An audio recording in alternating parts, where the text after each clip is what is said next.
Welcome to The Things I Wish I Knew, the official YouTube channel and podcast.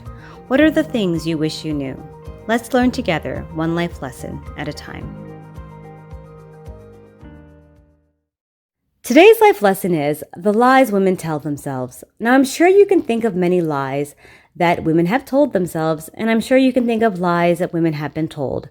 Since it's February, we're going to focus on relationships. It is the love month after all, and you are either breaking up or making up. So, what are the lies that women tell themselves? One of the things I like to do on the weekend is indulge in a good rom-com. It's a good way to kind of get a little swept away and take a break. I love a good love story. I'm a big fan of romance movies. I love romance and love.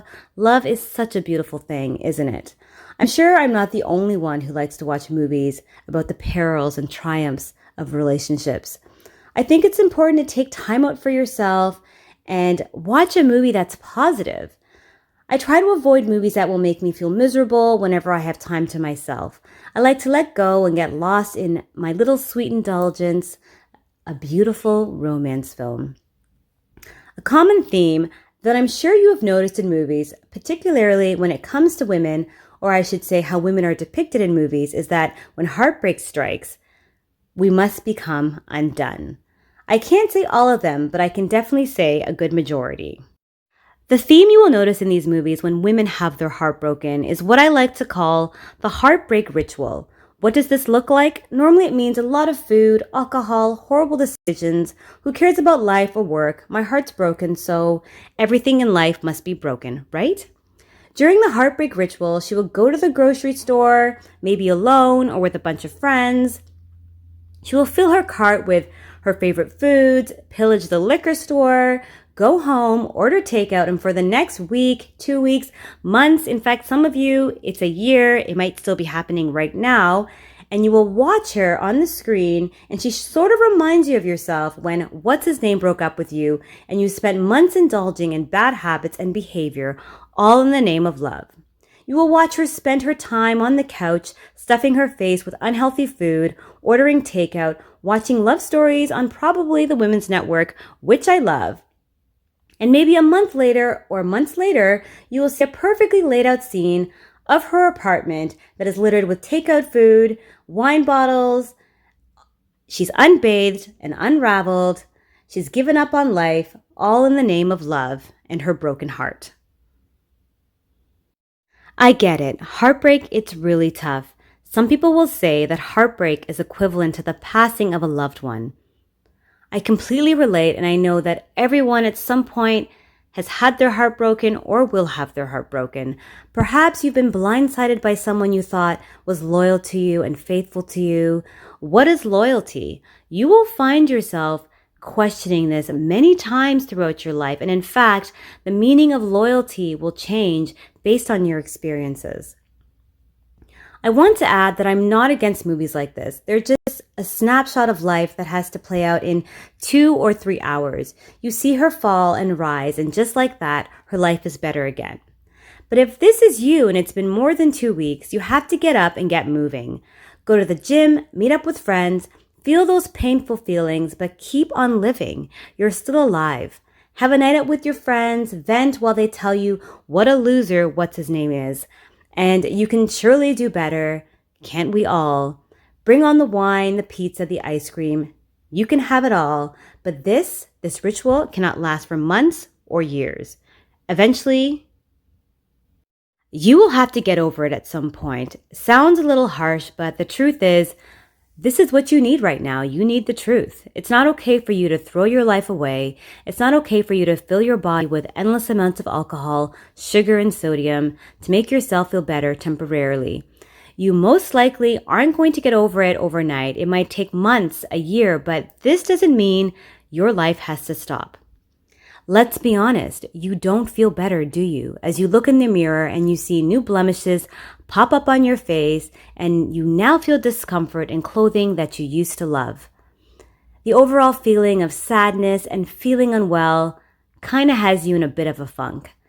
Things just seem to keep getting worse, right? That career you loved so much isn't giving you joy anymore.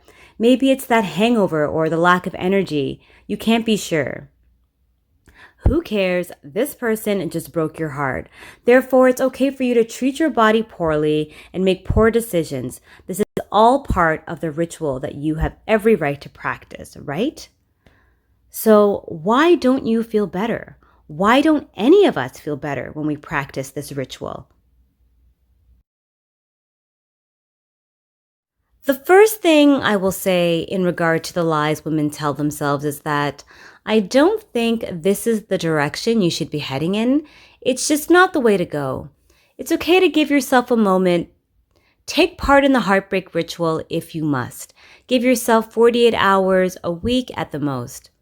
Call some friends over, have some wine, although I will note you shouldn't use alcohol or any substance to cope. Have your favorite foods, vent, cry, give yourself a moment to decompress and go through what just happened. This is okay. I do think you need to set a limit on how far you are going to dive into the heartbreak ritual. Yes, I know it takes time to get over heartbreak, but I don't think that this is the method that anyone should allow themselves to hold on to for a long period of time when it comes to dealing with heartbreak. There are healthier ways to slowly move on, to slowly transition into a new phase of life without doing destructive things. So the first lie women tell themselves is that you need to unravel. You don't need to unravel, and you don't need to live out what you see on TV. It's dramatic, I know, it's entertainment, and it's important for us to realize that what we see on the screen, it's entertainment. It's not meant for you to emulate. It's there for you to escape and to see that happy endings are possible. You can watch a character on the screen go through something really terrible and get through it, and their life is better. These movies obviously provide a dramatic interpretation of heartbreak to show you that yes, you are feeling defeated and you are feeling like you can't go on because this person doesn't love you anymore. Then they show you that this woman or this person, as the movie progresses, slowly finds their way back to themselves, becoming the person that they've always wanted to be. The thing is, your life isn't 2 hours. Your life is, and I hope you have a long and beautiful life, it's quite long. So this can't be you because this ritual can last months, if not years. The first thing I want you to do if you're heartbroken, don't allow yourself to get swept away in things that are destructive, things that are meant to keep you in that space. If anything, it's time for you to show yourself how strong you are, that you can fight through experiences that are heartbreaking. The next thing I want to talk about is the revenge body or breakup weight loss. Now, I think it's okay to jumpstart your fitness routine as part of your new life goals or ways to overcome heartbreak. I encourage you to do this. Some people, when they are going through a breakup, they will lose weight due to emotional stress. A lot of people will compliment them and say, "Oh, wow, you look really good." One of their friends might say, well, yeah, she just broke up with what's his name. He's such a loser, but how isn't she lucky? Look how much weight she lost. She was so devastated. This isn't a good thing. I think that this is another lie women tell themselves. How you feel on the inside needs to match how you look on the outside, no matter how good you look. We shouldn't celebrate someone looking good as a result of devastation and heartbreak. It's another thing that women praise and celebrate, the revenge body that's brought on from stress, not one that's brought on from hard work, eating well, and exercising. If this is happening, your body is going through stress and anxiety, and this can lead to other health problems. This isn't a good thing in the long run. We need to start looking at this as something we should be concerned about. Are you taking care of yourself? Is your friend taking care of themselves? Are we eating enough? Ask yourself, am I okay? Or ask your friend, are you okay? What can I do as a friend to help? Do you need someone to talk to? If it's not you, encourage them to see a therapist so they can work through their feelings in a safe space. I encourage you to do the same. When you're going through a breakup or when your friend is going through a breakup and you begin to lose a lot of weight due to stress, even if you've been wanting to lose 10 pounds for the last 10 years, or maybe it's jeans you've been wanting to fit into, and finally you fit into those jeans that have been hanging in your closet for the last 6 months. I hope you know that this is not okay. This is not the way to accomplish your weight loss goals or any goals you have in mind. You always want to approach your health and your wellness in a healthy and positive way. This will help you sustain it in the long run. It's a different situation if you decide to go to the gym and you had a realization and you said to yourself, I am going to start taking better care of myself. I think this is a really good thing. If you're on the other end of the spectrum where you are depriving yourself and you're not eating well, or maybe you don't have an appetite, sometimes when we are sad and heartbroken, we can't eat, and this is a natural thing. But if you know this is happening, it's really important for you to take charge of your life. When you break up with someone, I think that you have to realize that you are starting again. I guess you could say metaphorically, you are starting from 0 and working your way all the way back up to 10 to feeling your best and feeling great. So say to yourself, I'm heartbroken, but I need to get my life together.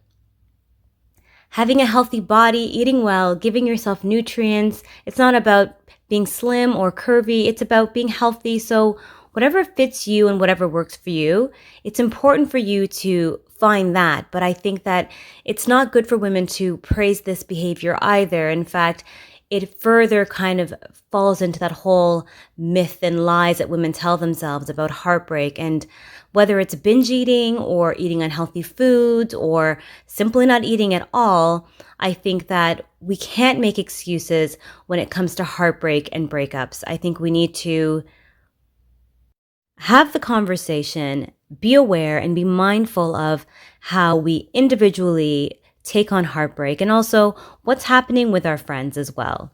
You definitely don't want your friend to eat unhealthy food all day or engage in unhealthy behavior. So I think that if you talk about it and perhaps you recognize this in yourself, it's something that I think as women or also just as people, we can learn to deal with the setbacks in life and also realize that we can go about grieving and moving on in a way that isn't destructive.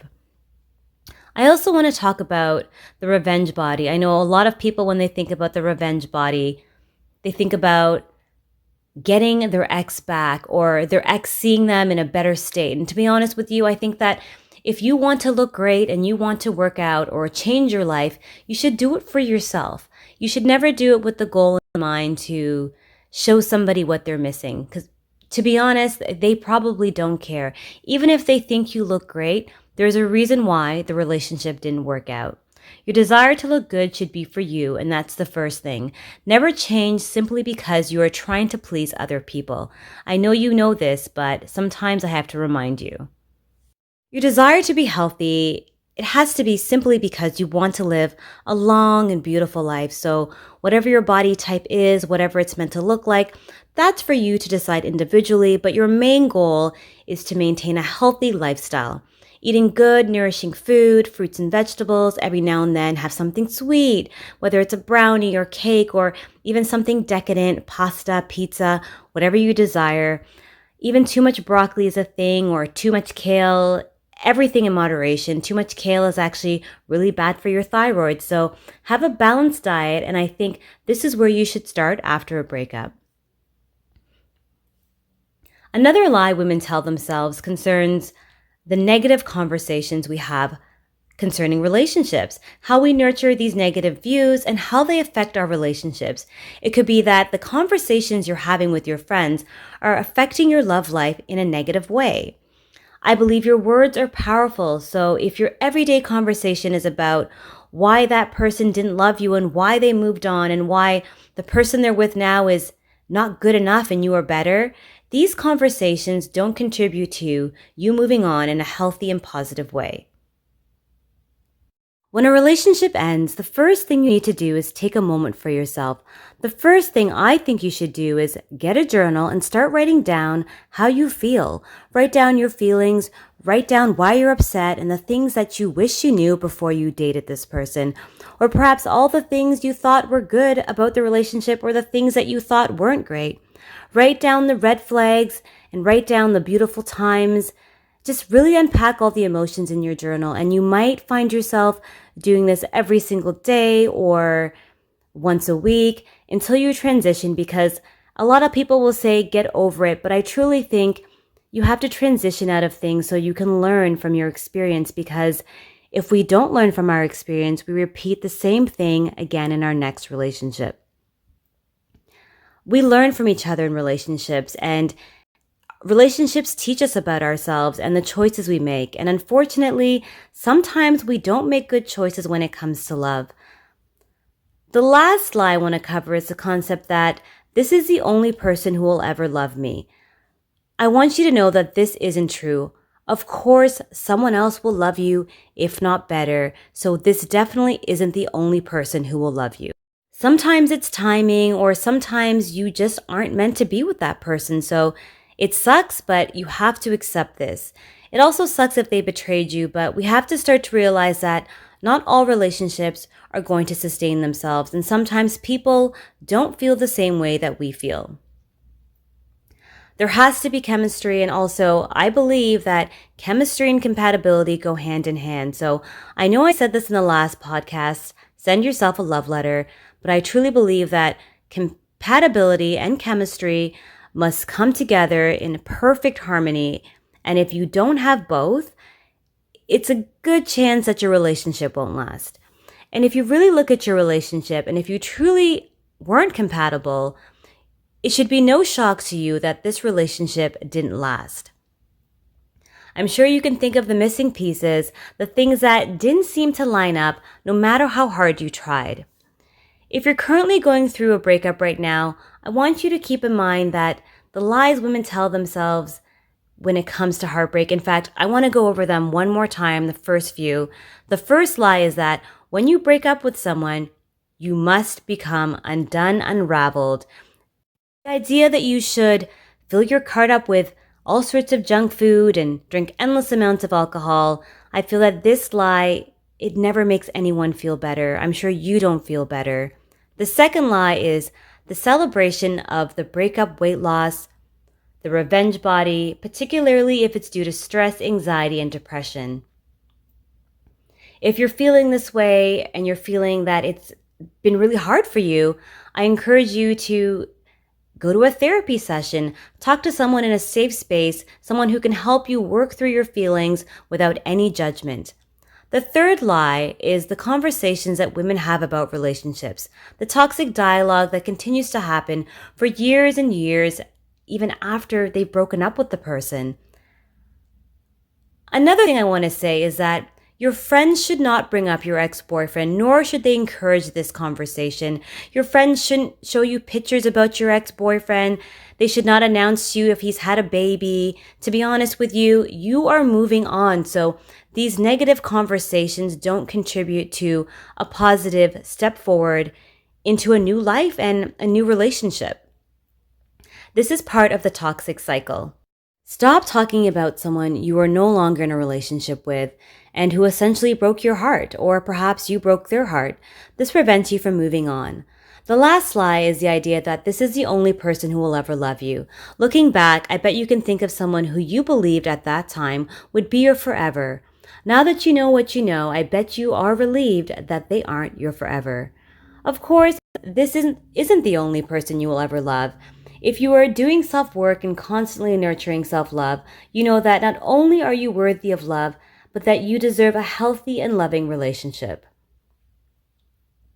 Let's start this new decade by getting rid of these lies that women tell themselves. So, of course, I love a good romance film, but just keep in mind that it's meant to show you in a very dramatic way that, of course, right now you're feeling horrible, but you get to watch this girl transition into a new life after a hard time. So your life is real. This is real life. Your life isn't 2 hours. And so you can't allow this heartbreak, this ritual, to take over your life. I want you to experience a beautiful 2020 and, in fact, a beautiful love life. If you're going through heartbreak, please don't let this define the rest of your life. Please find positive ways to handle heartbreak so you can live your best life. For example, take a class you've been meaning to take, or take a cooking lesson or pick up an instrument. Whatever has been holding you back, just do something, get moving. When your heart is broken, I would say this is the best time for you to discover parts of yourself you have not discovered. There is healing in the process. Take on this challenge and prove to yourself you're strong and that you can really handle the challenges that life throws you. I'm excited for you to share life lessons with me, and I hope you leave a comment below and tell me what's your experience with heartbreak. What are the things you wish you knew about that last heartbreak or that person you thought you loved?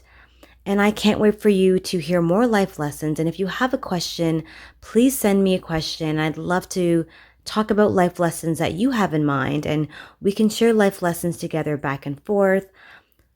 I want to thank you again for listening, and I want you to have an awesome day. You were amazing. Peace and love. Thank you for listening to the Things I Wish I Knew podcast. If you like this podcast, please give us a thumbs up and subscribe for your weekly life lessons. If you'd like to read more life lessons or more on this life lesson today, please go to thethingsiwishiknew.com.